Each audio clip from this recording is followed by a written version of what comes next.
பதிவு ஒன்று இணையதளத்தில் கசிந்துள்ளது. பிரபல பாலிவுட் நடிகர் ரித்திக் ரோஷனை காதலிப்பதாகவும் அவரை திருமணம் செய்து கொள்ள எனக்கு ஓகே, அவருக்கு ஓகேவா என்று தெரியவில்லை என்ற ஒரு பதிவினை இன்ஸ்டாகிராம் பதிவில் போட்டிருந்தார். இந்த செய்தி இணையதளத்தில் பகிரப்பட்டு வரும் நிலையில் பலமுறை இதற்கான வதந்தி செய்திகளுக்கு டிடி மற்றும் அவரது சகோதரி பிரியதர்ஷினியும் விளக்கம் கொடுத்துள்ளதாக, அது எல்லாம் பார்த்து சிரிப்பாக வரும் என்று கூறியிருந்தார்.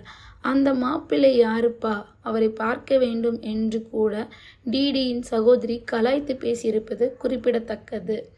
இதை பற்றி உங்களோட கருத்து என்னங்கிறத மறக்காமல் கமெண்ட் பாக்ஸில் கமெண்ட் பண்ணுங்கள்.